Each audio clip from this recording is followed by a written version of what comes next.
हिंदवी स्वराज्याचे सरसंस्थापक छत्रपती शिवरायांना मानाचा मुजरा करतो।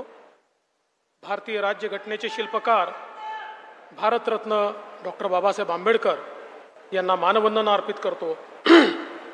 आज मंचावर उपस्थित महाराष्ट्राचे लोकप्रिय मुख्यमंत्री माननीय एकनाथराव शिंदेजी, महाराष्ट्राचे धडाडीचे उपमुख्यमंत्री सन्माननीय अजितदादा पवारजी, ज्येष्ठ नेते आणि माजी मुख्यमंत्री कृषी मंत्री माननीय शरदचंद्र पवार साहेब, मंचावर उपस्थित सन्माननीय नीलमताई गोरे, आमचे सहकारी सन्माननीय दिलीप वळसे पाटीलजी, उदय सामंतजी, ज्यांनी हा मेळावा या ठिकाणी आयोजित केला ते मंगलप्रभात लोढाजी, आमच्या या कार्यक्रमामध्ये मंचावर उपस्थित असलेला खासदार सुप्रियाताई सुळे, दत्ता मामा भरणे, सुनेत्राताई पवार, विजयबापू शिवतरे, श्री पलकुंडवार, श्री सुहास दिवसे, श्री सुनील फुलारी, श्रीमती निधी चौधरी, श्री राजेश देशमुख, श्री माधव कुसेकर, श्री पंकज देशमुख, मंचावरील सर्व मान्यवर आणि उपस्थित सर्व भगिनी आणि बंधूंनो, नमो महारोजगार मेळावा हा उद्योगांना या ठिकाणी बोलवून तरुणाच्या हाताला काम देण्याचा एक उपक्रम आहे। पण गेले 2-3 दिवस हा मेळावा घोषित झाल्यापासून माध्यमांना एक उद्योग मिळाला आहे आणि माध्यमांचे प्रतिनिधी कामाला लागले आहेत।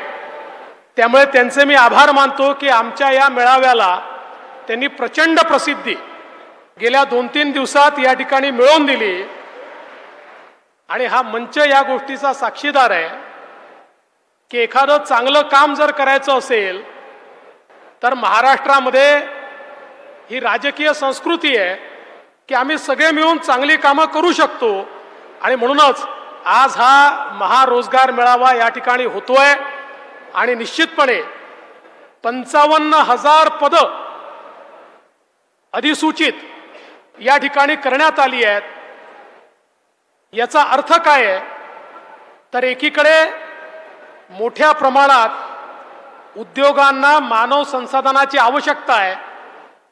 आपण जर विद्यार्थ्यांना किंवा ग्रॅज्युएट्सला किंवा तरुणाईला विचारलं तुमची अडचण काय आहे तर ते सातत्याने सांगतात आमची अडचण आहे की आम्हाला रोजगार हवा आहे। एकीकडे रोजगार आहे, दुसरीकडे रोजगार घेणारे आहेत, पण या दोघांना एकत्रित आणणारं कोणीतरी आवश्यक होतं आणि या ठिकाणी पश्चिम महाराष्ट्रामध्ये माननीय अजितदादा पवार यांनी पुढाकार घेऊन हा नमो महारोजगार मेळावा आयोजित केला आणि त्यामुळे आज या सगळ्या आमच्या तरुणाईला मोठ्या प्रमाणात या ठिकाणी संधी मिळणार आहे।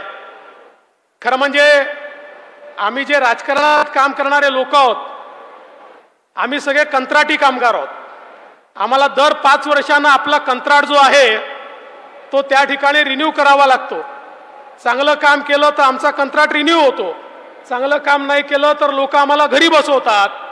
पण या ठिकाणी मात्र जो रोजगार आम्ही त्या ठिकाणी देण्याचा प्रयत्न करतोय, चांगलं काम करत राहिलात तर जन्मभर त्याच्यामध्ये तुमची प्रगतीच होणार आहे, तुम्हाला वरवरच जाता येणार आहे, तुम्हाला मोठंच होता येणार आहे। अशा प्रकारचा हा महारोजगार मेळावा आपण या ठिकाणी आयोजित केला आहे। आणि मला या निमित्ताने सांगायचं आहे की पहिला मेळावा ज्यावेळेस नागपूरला आपण आयोजित केला 11,000 लोकांना रोजगार मिळाला आणि त्याच्यामध्ये जे पॅकेजेस मिळाले 50 लाखापर्यंतचे पॅकेजेस हे त्या ठिकाणी तरुणांना मिळाले। मोठ्या प्रमाणात हाय पेड जॉब्सपासनं तर अगदी जे 12वी पर्यंत शिकले आहेत, 10वी पर्यंत शिकले आहेत अशांनाही मोठ्या प्रमाणात रोजगाराची संधी मिळाली।